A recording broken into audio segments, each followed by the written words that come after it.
అంత బిజీగా ఏం చేస్తుంది అనుకుంటున్నారా? హలో అండి, చూద్దరండి, నా బిడ్డకి ఇష్టమైన చికెన్ కర్రీ చేస్తున్నా.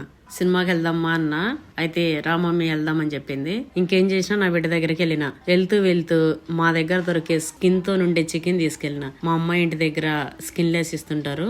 ఇంకా లంచ్ అక్కడే చేసుకుని ఈవినింగ్ 4 కి సినిమాకి వెళ్దామని చెప్పి చికెన్ అయితే తీసుకుని వెళ్ళిన. నా బిడ్డకేమో ఇట్లా మా ఇంటి దగ్గర దొరికే ఈ స్కిన్ తో నుండే చికెన్ అయితే చాలా ఇష్టం. మా దగ్గర అయితే మాకు పర్మనెంట్ అనమాట చికెన్ కానీ మటన్ కానీ. అయితే అప్పటికే నా బిడ్డ క్యారెట్ బీట్రూట్ వేసి ఫ్రై చేసింది, అట్లనే బీన్స్ కర్రీ చేసింది. నా బిడ్డ దగ్గర కొన్ని బొమ్మిడి చేపలు ఉండే, ఇంకా వాటిని చూడగానే ఈ చల్లటి వాతావరణానికి బొమ్మిడి చేపలు వేయించుకొని తినాలనిపించింది. నాకైతే బొమ్మిడి చేపలు మస్తు ఇష్టం. నాకు ఒట్టి తునకలు మస్తు ఇష్టం, అట్లనే ఒట్టి చేపలు కూడా మస్తు ఇష్టం. ఇంకా వెంటనే అవి వేసేసి ఫ్రై అయితే చేసేసిన.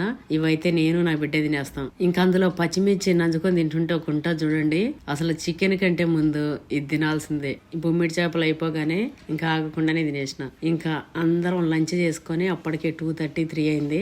ఇంకా హడావుడిగా దబదబా ఫుల్ గా తినేసి ఇంకా పిల్లల్ని రెడీ చేసుకొని ఇంకా సినిమాకి అయితే వెళ్ళినాం.